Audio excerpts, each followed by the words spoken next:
सभी विद्यार्थियों की कठिनाइयों को देखते हुए आज हम 9th का क्लास चालू करने जा रहे हैं 11 अगस्त से।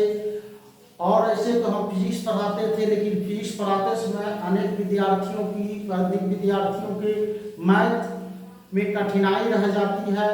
उसी को देखते हुए आज जो हम सभी विद्यार्थियों के लिए 9 और 10 का क्लास चालू करेंगे, और वह क्लास सिर्फ ऑनलाइन क्लास, लाइव क्लास रहेगी। और यहाँ से हम आप लोगों को जो यह क्लास चालू करने जा रहे हैं, एकदम सिंपल 0 लेवल से एकदम नीचे भाषा से आप लोगों का क्लास लेंगे, जो कमजोर से कमजोर स्टूडेंट भी इसको समझ सकते हैं। तो आप जो है मेरे क्लास से जुड़िए, एकदम 0 लेवल से आप एकदम 0 लेवल से हम लेकर के बढ़ेंगे और आपको हाई लेवल तक लेकर के जाएंगे। तो कठिनाइयों को दूर करते हुए आज हम आप लोगों के लिए 9 और 10 का फिजिक्स का क्लास 11 अगस्त से चालू करने के लिए जा रहे हैं। और यह क्लास मात्र 3 महीने में हम तीनों सब्जेक्ट पूरा करेंगे, फिजिक्स, केमिस्ट्री एंड मैथ। तो आज जो मैथ का क्लास है आज देख लेंगे, लिखा हुआ बोर्ड पर रियल नंबर, वास्तविक संख्या। तब आपको वास्तविक संख्या आपको समझना है। तो वास्तविक संख्या समझने के लिए सबसे पहले आप जो नीचे का जो क्लास पढ़े हैं उसमें जो आप लोग सब नंबर के बारे में पढ़े हैं उसके बारे में आपको सीखना होगा। एकदम 0 लेवल से लेकर के चलेंगे। पहला नंबर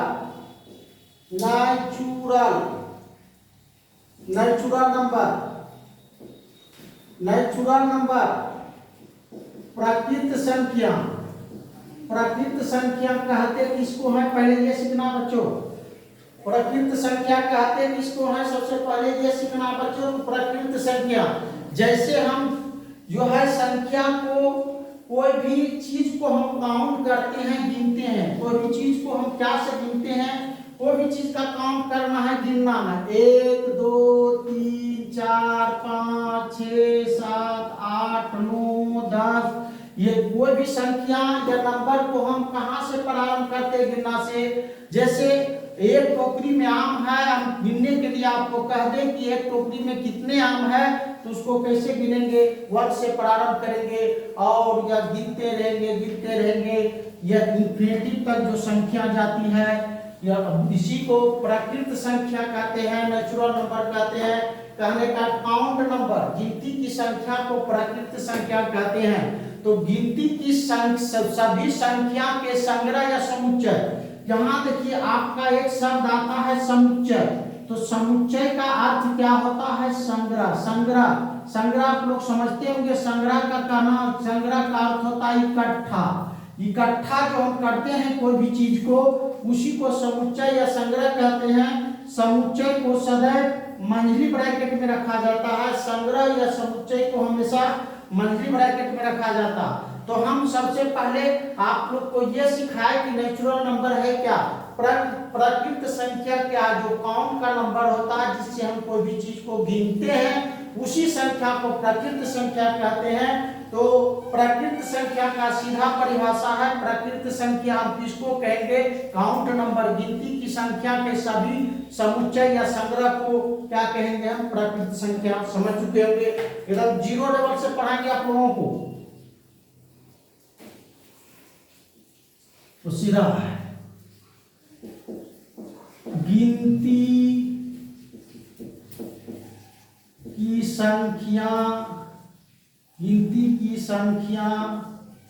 के समुच्चय यहाँ मतलब होता है संग्रह।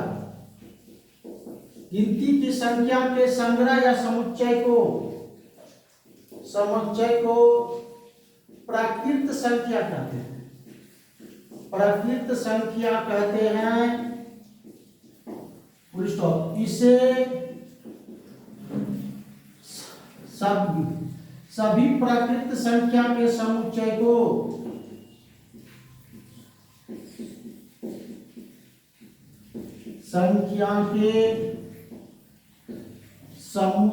समुच्चय का अर्थ याद रखना, समुच्चय का अर्थ होता है संग्रह। सभी प्राकृत संख्या के समुच्चय को n द्वारा सूचित किया जाता है। n द्वारा सूचित किया जाता है।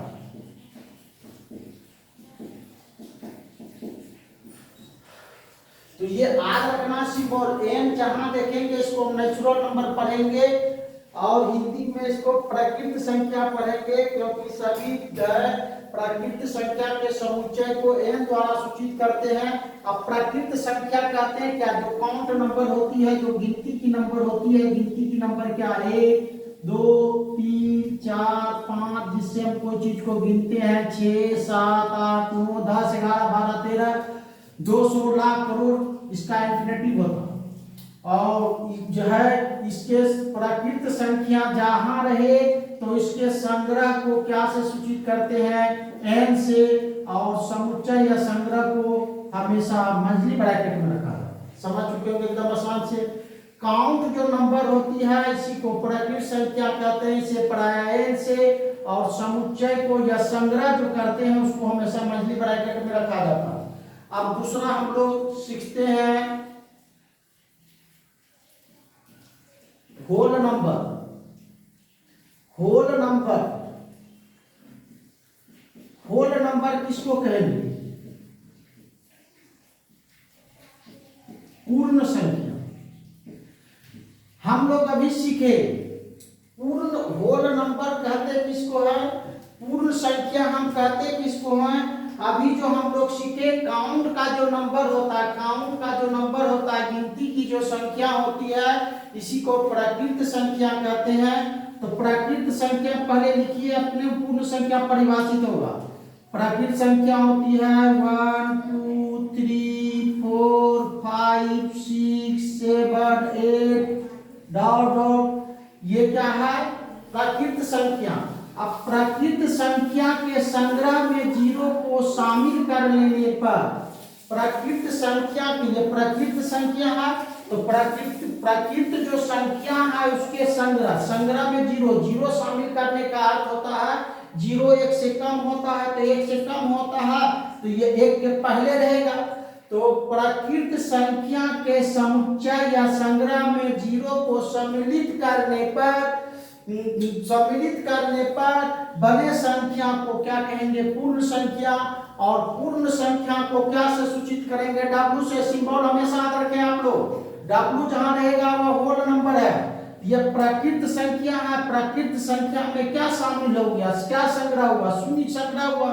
यह जो प्राकृत संख्या के संग्रह में प्राकृत संख्या क्या होती है, होल नंबर। होल नंबर में शून्य को जो शामिल करने पर जो संख्या बनती है उसी को हम पूर्ण संख्या कहते हैं। तो प्राकृत संख्या के समुच्चय या संग्रह में शून्य को शामिल करने पर बने गिनती या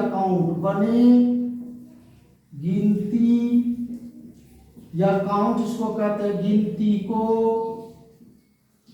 कौन संख्या कहेंगे, पूर्ण संख्या कहते हैं, पूर्ण संख्या कहते हैं। और सभी पूर्ण संख्या के संग्रह को किससे, W से सूचित करेंगे। सभी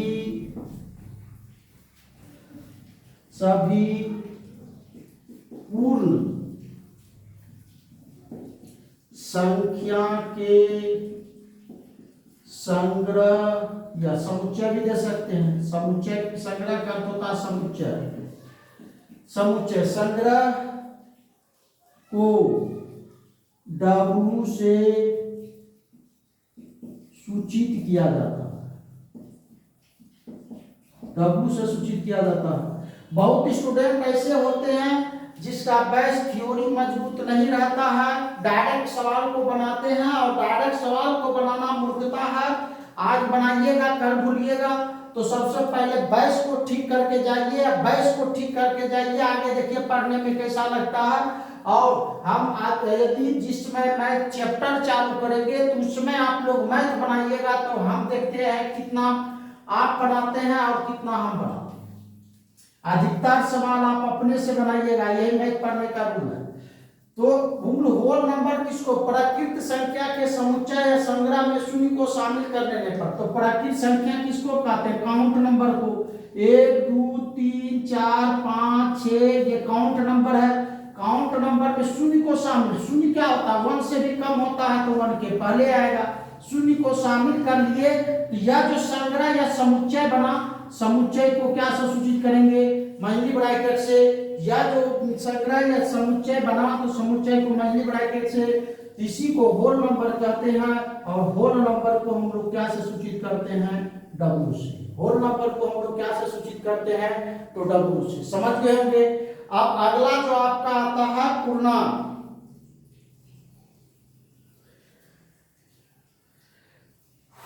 चलिए आगे आप हम लोग सीखते हैं तीसरा नंबर।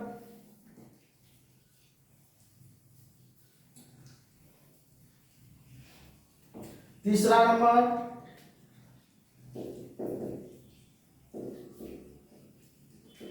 इंटीजर्स, पूर्णांक। पूर्णांक कहते किसको है, समझना है, कहीं कुछ है नहीं। अभी हम 2 नंबर सीखे, एक प्राकृत संख्या, दूसरा पूर्ण संख्या। प्राकृत संख्या काउंट संख्या को कहे, और काउंट संख्या में काउंट का अर्थ होता है गिनती की संख्या को प्राकृत संख्या पे। और प्राकृत संख्या में शून्य को शामिल कर लेने पर जो समुच्चय बना उसी को हम क्या कहेंगे, होल नंबर।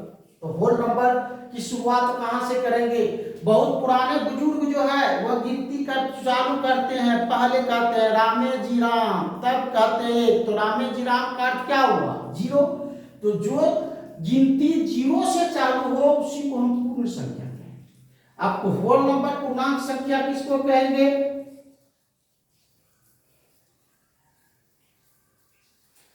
अब ये देख समझना।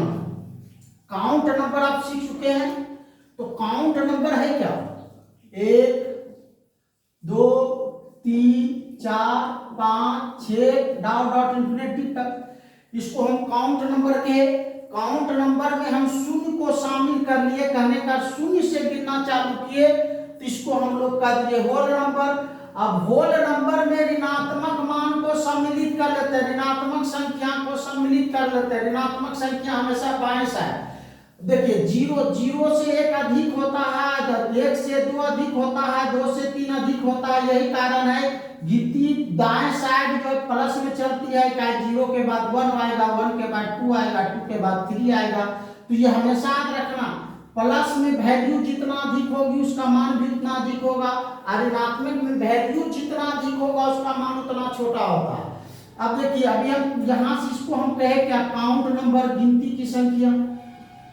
अब गिनती की संख्या में शून्य को शामिल कर लिए तो ये टोटल यहाँ से जो गिनती बन गई है पूर्ण संख्या हो गया।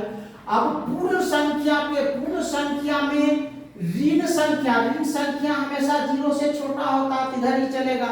जितना ऋण संख्या का मान जितना बड़ा होगा है ना, उसका वैल्यू उतना कम होगा। 1 से तो 0 से -1 छोटा है, -1 से -2 छोटा है, -3 से -2 से -3 छोटा है, -3 से -4 छोटा है, -4 से -5 छोटा है, डॉट ये भी इंफिनिटी तक चलेगा। वैल्यू ऋण में जितना अधिक हो, जो है ऋण में संख्या का मान जितना अधिक होता है उसकी वैल्यू उतना कम होती है।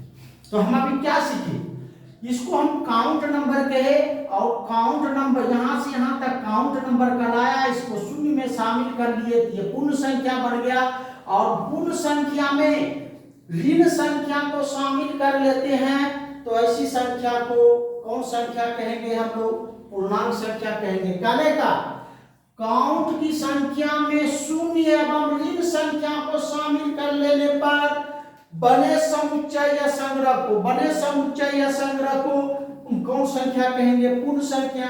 ये काउंट नंबर है और शून्य पूर्ण संख्या है, शून्य में ऋणात्मक भी चालू हो जाता है तो इसका अर्थ पूर्ण संख्या कहीं भी लिखना है तो शून्य से दाईं ओर +1 +2 प्लस दे भी सकते हैं, नहीं दे सकते हैं, +3 +1 +2 +3 +4 +5 डॉट। और बाएं साइड जो चलेंगे -1 -2 -3 -4 -5 डाउन हो।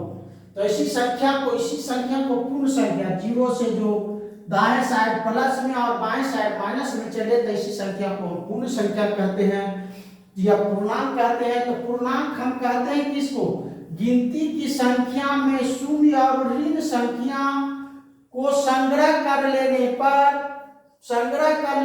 पर बड़े संख्या को क्या कहेंगे, हम पूर्ण संख्या कहेंगे। ऋण संख्या को शामिल कर लेने पर प्राप्त संख्या को, चलिए तो इसका परिभाषा क्या है, गिनती की संख्या में शून्य और ऋण संख्या को संग्रह कर लेने पर, संग्रह का क्या अर्थ होता है, समुच्चय कर लेने पर प्राप्त संख्या को क्या कहते हैं हम लोग, पूर्णांक। समझ गए होंगे पूर्णांक संख्या किसको कहेंगे,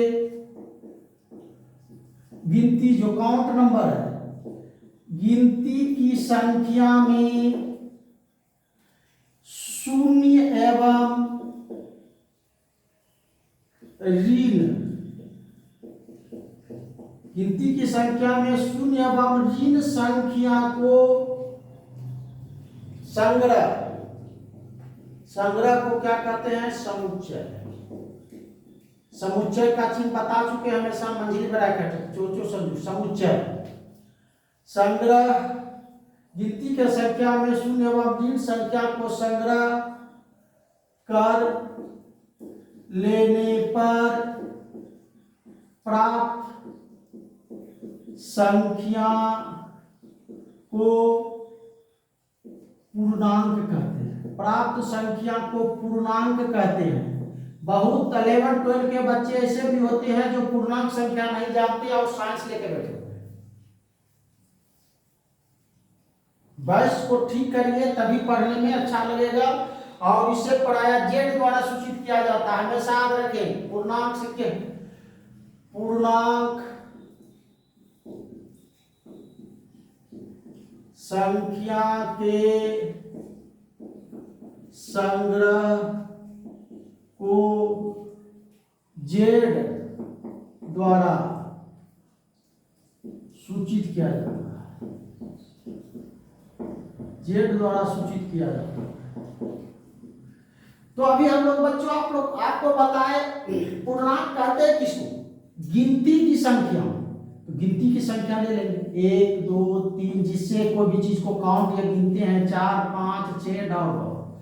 गिनती की संख्या में शून्य शामिल होगा तो 0 1 से कम है तो बाएं साइड आएगा, 1 से कम होता है। ऋण संख्या शामिल करेंगे 0 से भी कम होता है, -1 -2 -3 -4 -5 डॉट ये भी इंफिनिटी तक। तो ऐसी संख्या को हम कौन संख्या कहेंगे, पूर्णांक संख्या कहेंगे। और इसे जेड द्वारा, और संग्रह का चिन्ह क्या होता है, मंजिली ब्रैकेट।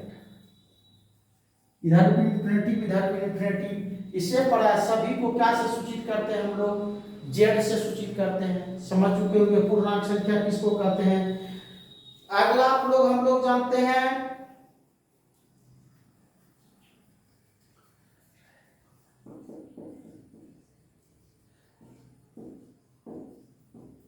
Rational number.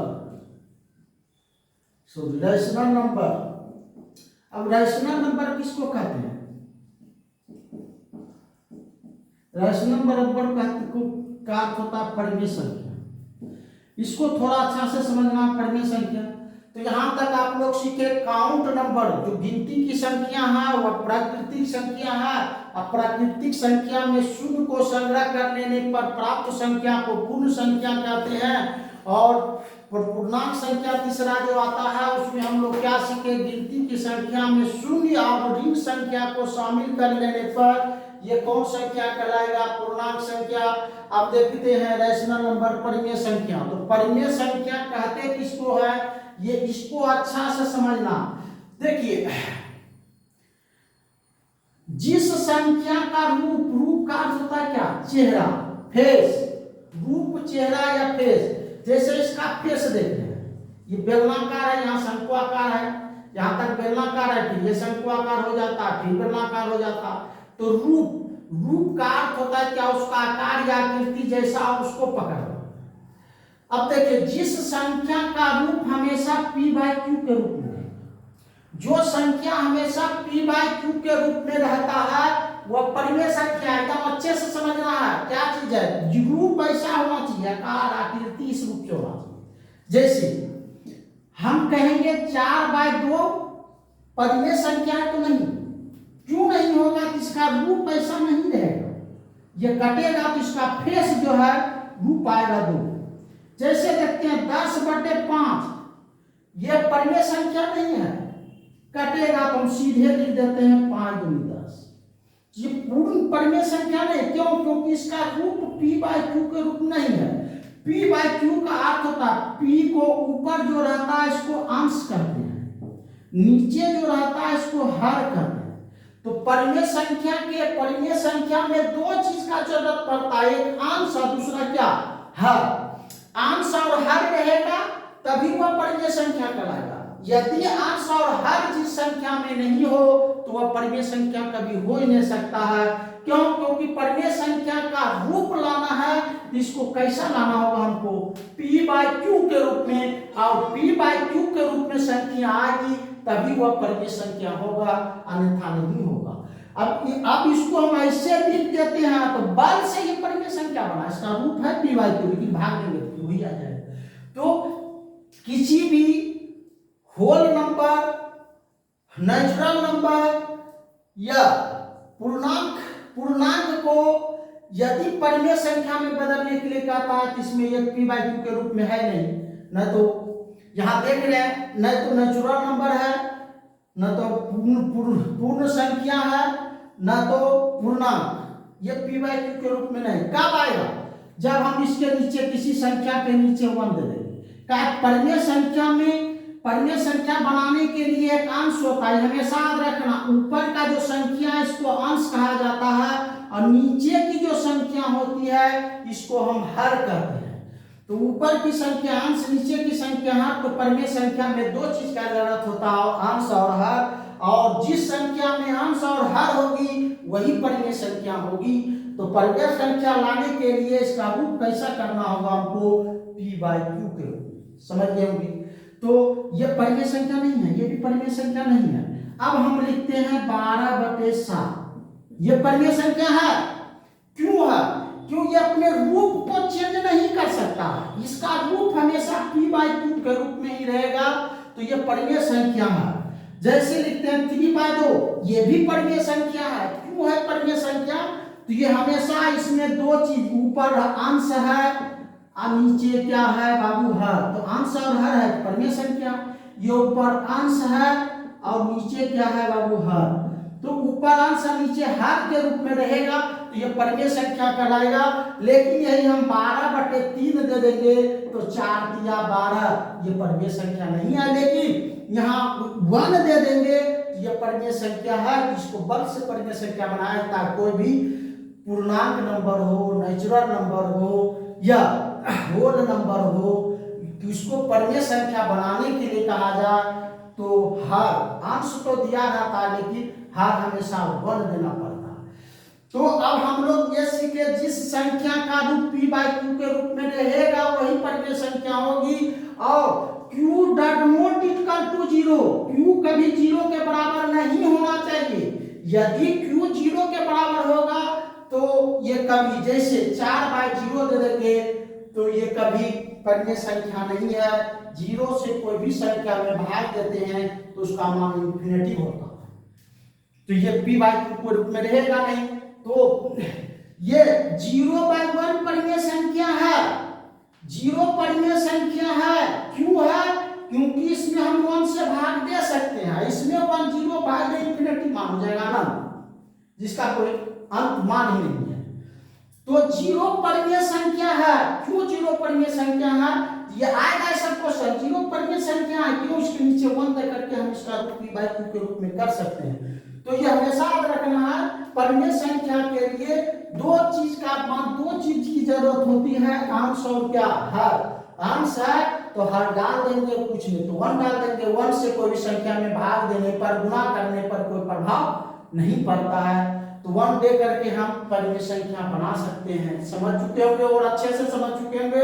तो परिमेय संख्या किसको कहेंगे? जिस संख्या को p बाई q के रूप में लिखा जा सके और q क्या है? हर, और हर कभी 0 के बराबर नहीं होना चाहिए, हर कभी 0 के बराबर नहीं होना चाहिए, तब ऐसी संख्या को हम कहते हैं क्या? परिमेय संख्या।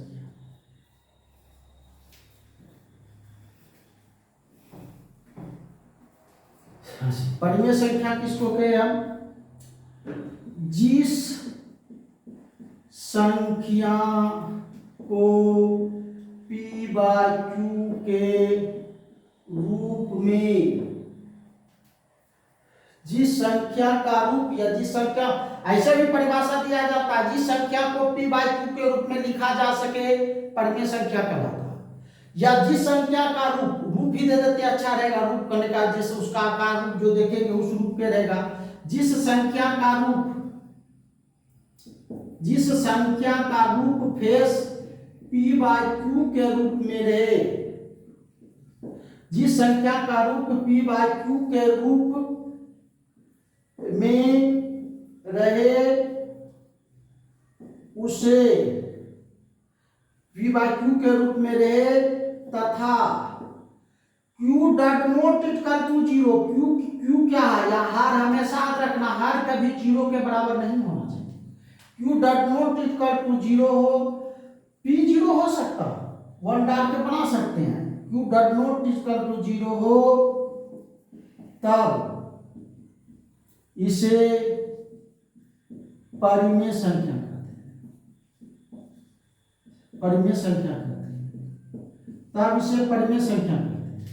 जैसे 7 बाई 2, 3 बाई 2, 5 बाई 7, 3 बाई 2 3 है ना, 5 बाई 3, 11 बाई 4, 17 बाई 8, ये सभी कौन संख्या है?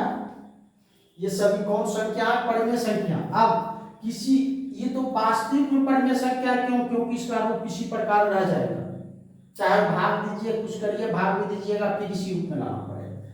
अब जैसे कोई भी नंबर को परिमेय संख्या बनाना, ऐसे 4 है, 5 है, काउंट नंबर है, जो है होल नंबर है, इसको परिमेय संख्या बनाना, परिमेय में 2 चीज चाहिए, एक अंश दूसरा हर। अंश दिया रहेगा, हर नहीं दिया रहेगा तो हर 1 दे सकते हैं। क्यों दे सकते हैं? 1 से कोई संख्या में भाग देने पर संख्या पर कोई प्रभाव नहीं है। समझ चुके हैं? अब चलते हैं आगे।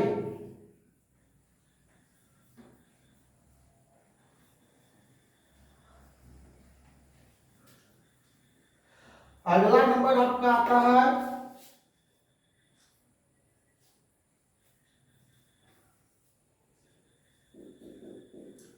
पॉजिटिव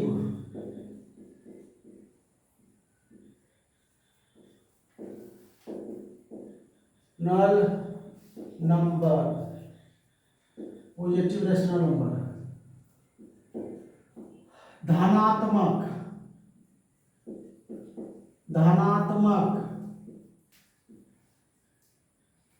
प्राकृत संख्या, धनात्मक प्राकृत संख्या।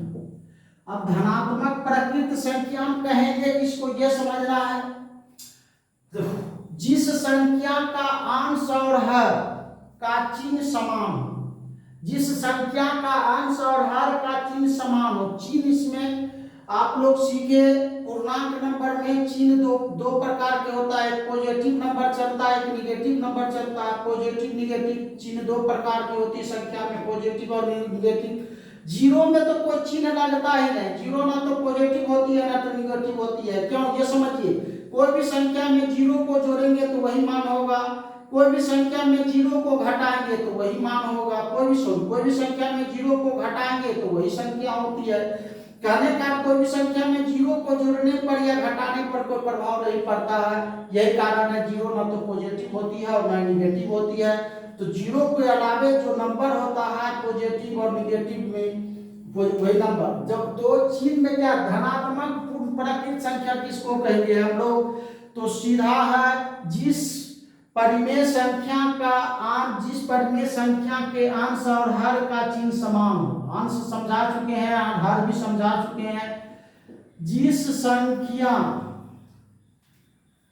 परिमेय संख्या जिस परिमेय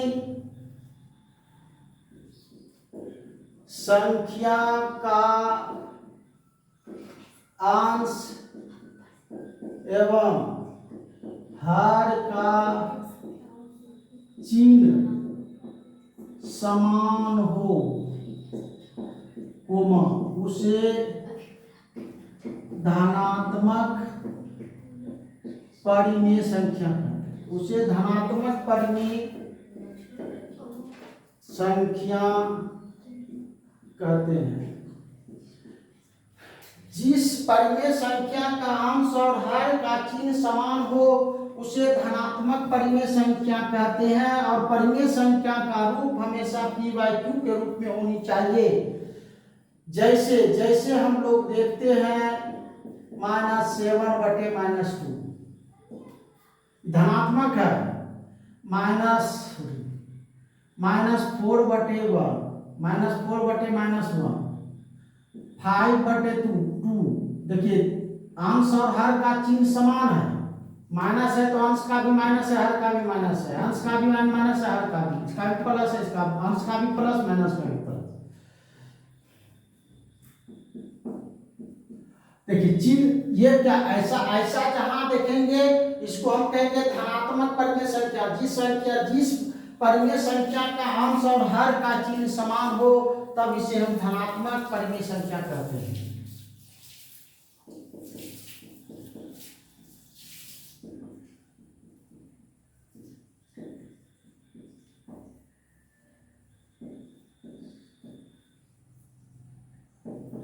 निगेटिव रेशनल नंबर,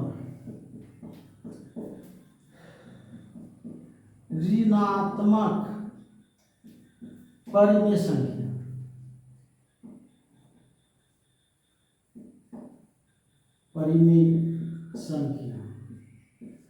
ऋणात्मक परिमेय संख्या किसको हम लोग कहेंगे? तो जिस जो परिमेय संख्या का अंश एवं हर का चिन्ह विपरीत हो, एक का प्लस तो एक का माइनस, तो ऐसी जो है परिमेय संख्या को हम ऋणात्मक परिमेय संख्या कहते हैं। ऋणात्मक परिमेय संख्या हम लोग किसको कहेंगे? तो जिस परिमेय संख्या के अंश एवं हर का चिन्ह विपरीत हो, जिस परिमेय संख्या के अंश एवं हर का चिन्ह ऋणात्मक हो, जिस परिमेय संख्या के अंश एवं हर का चिन्ह विपरीत हो तब उसे ऋणात्मक परिमेय संख्या कहते हैं। उसे ऋणात्मक परिमेय संख्या कहते हैं। जैसे -7/2, देखिए इसका चिन्ह माइनस है, इसका चिन्ह प्लस है।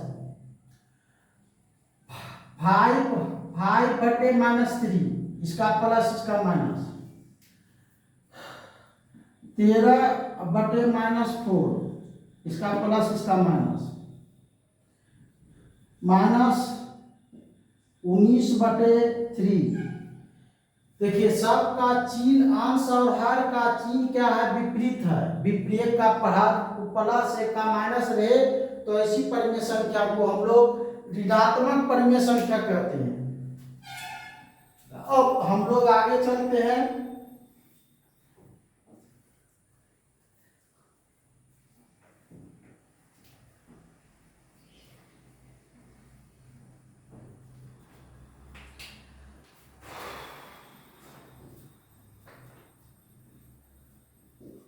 अगला पॉइंट है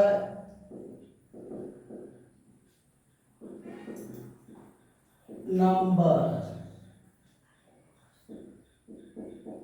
बिटवीन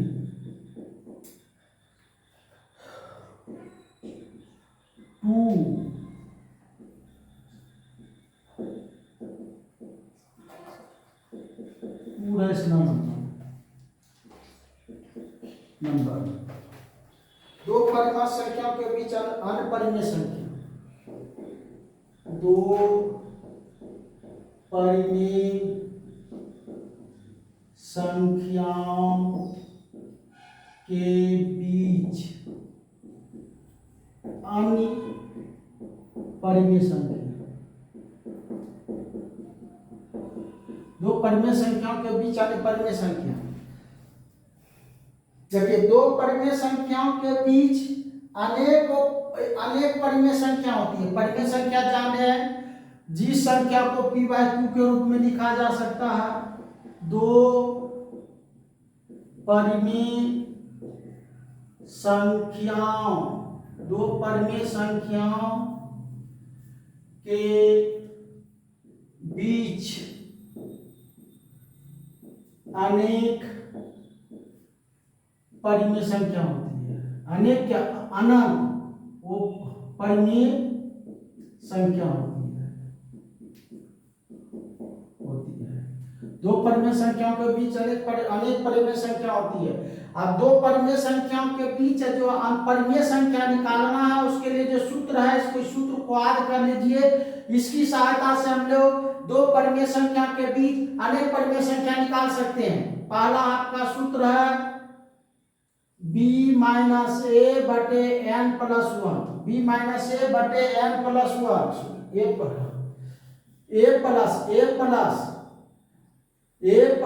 b माइनस ए तो हमेशा छोटा होगा, b बड़ा होगा। और n क्या है, जितनी परिमेय संख्या निकालने के लिए कहेगा, n जितनी परिमेय संख्या निकालने के लिए कहेगा उसी का मान है।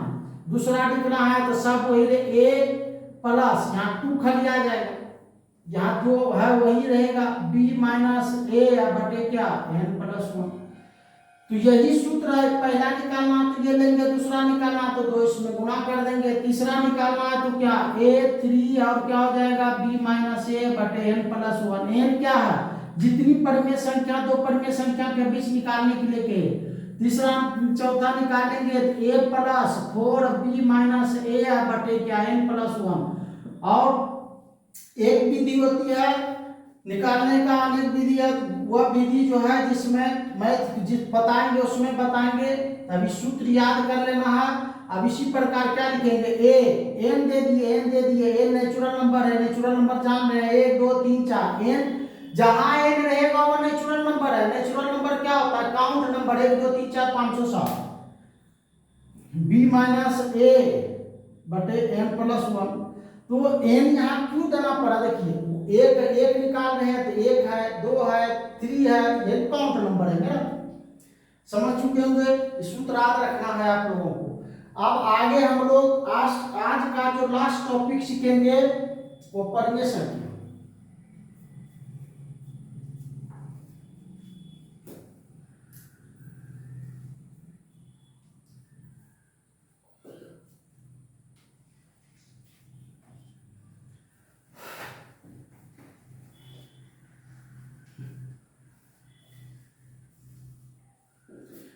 सबसे पहले थ्योरी आप लोग ठीक करिए, उसके बाद पढ़ने में बहुत अच्छा लगेगा। और उसके बाद देखते हैं मैथ टीचर बनाता है या स्टूडेंट।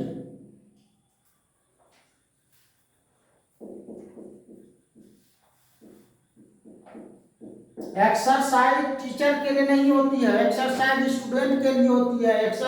टीचर तो प्रत्येक साल उसका व्यायाम करते ही करते हैं, लेकिन स्टूडेंट को नहीं करते हैं। तो स्टूडेंट के लिए एक्सरसाइज का वहां जो एक्सरसाइज है आपके जो दिमाग का व्यायाम है, टीचर के व्यायाम नहीं है। वो परिमेय संख्या किसको कहते, यहां देखना रूप का अर्थ होता है क्या, फेस। जिस संख्या का रूप अंडर रूट पी के रूप में हो, कहेगा जो संख्या हमेशा रूट के रूप में रहेगा, जो संख्या हमेशा रूट के रूप में रहेगा उसी संख्या को परिमेय संख्या कहते हैं। और याद रखना है रूट का मान कितना होता है, हाफ। रूट का मान कितना होता है, हाफ। रूट से वही संख्या निकल सकती है जो संख्या दो बार वही संख्या दो बार गुना हो तभी रूट से निकलती है, का इसका मान हाफ होगा। जैसे 4 पर जो है 4 पर पावर रूट है, जिसका अर्थ हुआ 4 पर पावर हाफ। तो इसको 4 को क्या लिखेंगे, 2 पर पावर 2 और 1/2। अब ये पावर पर पावर है, गुना गुना होगा तो ये और ये कट जाएगा तो 2। तो कहने का अर्थ रूट का मान कितना होगा, हाफ। तो जिसका रूट टूट जाएगा वह जो है परिमेय संख्या कहलाएगा। तो जो संख्या का रूट नहीं टूटेगा, हमेशा इसी रूप में रहेगा, इसी फेस में रहेगा, तो इसी संख्या को हम लोग क्या कहते हैं, परिमेय संख्या। तो जिस संख्या का रूट √p के रूप में हो तो इसे परिमेय संख्या कहते हैं। या दूसरा परिभाषा इसका दिया जा सकता है, जिस संख्या को p/q के रूप में नहीं लिखा जा सकता, जिस संख्या को p/q के रूप में नहीं लिखा जा सकता, तो जो संख्या हमेशा √p के रूप में रहे उसी को हम लोग परिमेय संख्या कहते हैं। जिस संख्या का रूप √p के रूप में रहे, अथवा इसका दूसरा परिभाषा, अथवा जिस संख्या को p/q के रूप में नहीं लिखा जा सके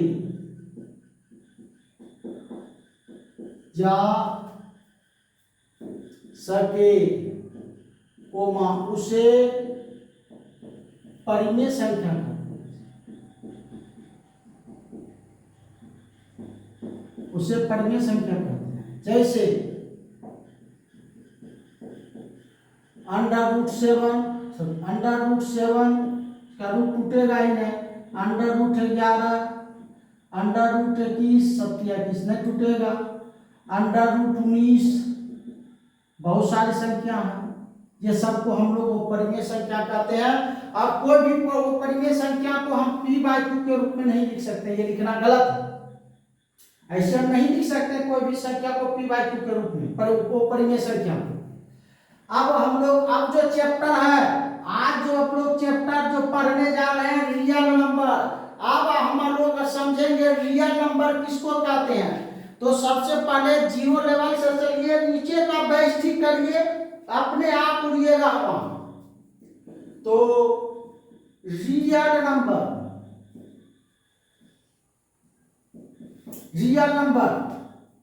वास्तविक संख्या,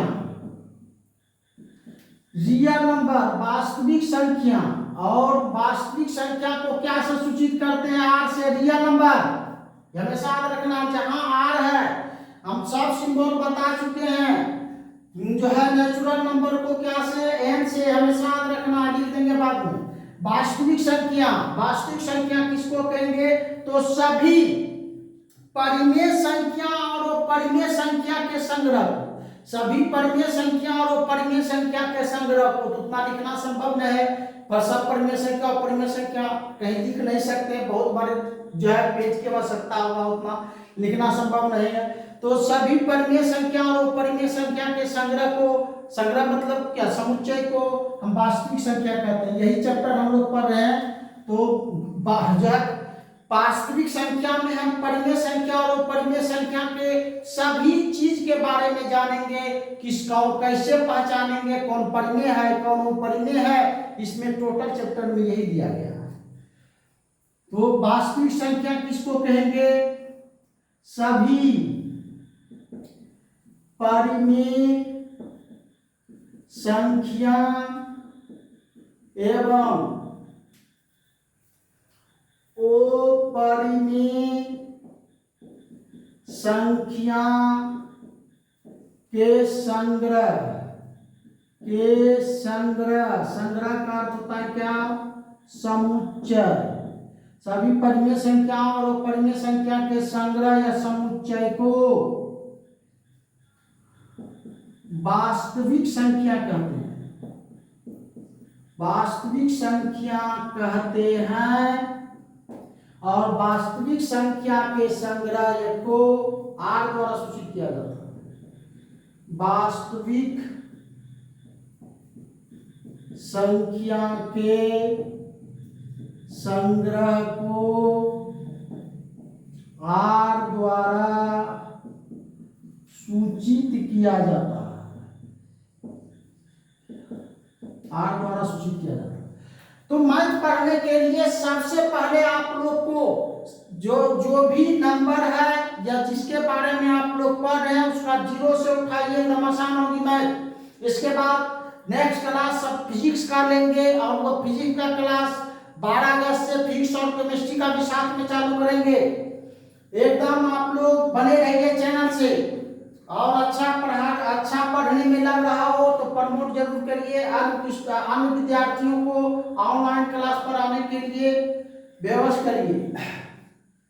तो रियल नंबर जानेंगे, वास्तविक संख्या जानेंगे। अभी हम बताए थे एम किसको सूचित करता है, हमेशा याद रखना, प्राकृत संख्या। प्राकृत संख्या एम जो सिंबल होता है वह किसका होता है, नेचुरल नंबर का।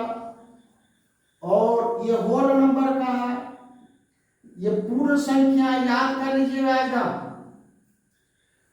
W को होल नंबर, और उसके बाद पूर्णांक संख्या को Z से, Z होता है मेरा पूर्णांक संख्या।